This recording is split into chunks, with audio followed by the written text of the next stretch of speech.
Good day mga mamshi! Ngayong araw nga pala ay maaga kami nagising kasi may pupuntan kami ng asawa ko. Mag-work pala ako ngayon mga mi, magsa-sideline na muna tayo. At yun nga, ang pupuntahan namin ng asawa ko ay dun sa pagtatrabaho namin. Dali-dali na pala kami ng asawa ko dyan kasi late na pala kami. 7 AM pala yung pasok dun mga mi, pero 6:50 na kami umalis ng asawa ko dito sa sentro. Kaya pinabilis pala ng asawa ko yung pagmamaneho dyan para naman makaabot kami dun sa pag-workan namin. At ayan na nga, mga 15 minutes lang pala kami nagbiyahe at nakarating na kami dito sa pag-workan namin. At syempre, pagkadating talaga namin ay nagsimula na pala ako sa paglilinis ko. 7:05 pala kami nakarating dyan mga mi, kaya diretso linis na pala ako dyan sa bahay nila. At yung asawa ko pala dyan mga mi ay nasa likod kasi may ibang pinagawa sa kanya yung boss namin. Magkaiba kasi kami ng trabaho, yung sa kanya ay panlalaking trabaho at sa akin naman ay pang babae. Kasi simula pa lang namin nagtrabaho pero nagpamerenda na palagad yung boss namin. Pero pagkatapos nun ay dumiretso na pala kami sa tatrabaho. Para nga diretso na din yung paglilinis natin hanggang sa matapos. Sinimulan ko na pala yung paglilinis dyan mga mi dun sa salas. Mas na din daw hindi nalilinisan mga mi, yun din palang sabi ng boss namin. At ngayon lang talaga sila nagpalinis. Kaya bawat sulok talaga mga mi ay nililisan ko ng mabuti para naman maging malinis at hindi na maalikabok. Sobra kasing alikabok mga mi, lahat talaga ng sulok-sulok ay maalikabok. Lahat ng upuan maalikabok talaga mga mi. Kaya binigay ko na talaga yung lakas ko dyan para malinisan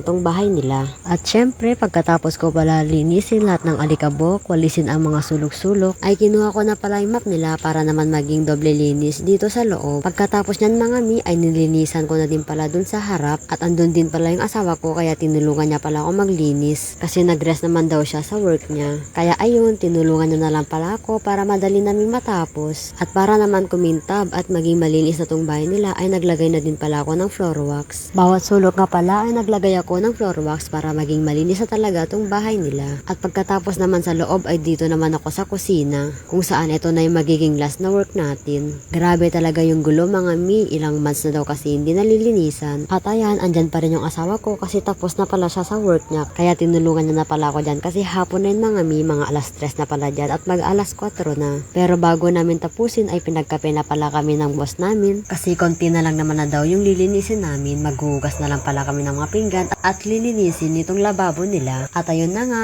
tapos na pala kami naglinis ng asawa ko at nagpahinga na din pala kami para maya-maya ay makauwi na din kami. Tignan nyo naman pala yung mukha ko dyan mga mi, haggard na haggard talaga kasi pagod na pagod talaga ako. At ayan, nagpahinga lang pala kami ng mga ilang minuto at umuwi na din kami. Alas 4 na pala dyan ng hapon mga mi. Hay naku, nagpapasalamat talaga ako kasi tapos na yung work namin. At yan mga mi, hanggang dito na lang muna yung vlog natin. Sa susunod na lang ulit na vlog ko. Don't forget mga mi, i-share nyo na din pala tong video ko at i-follow nyo na rin ako. Thank you always mga mi!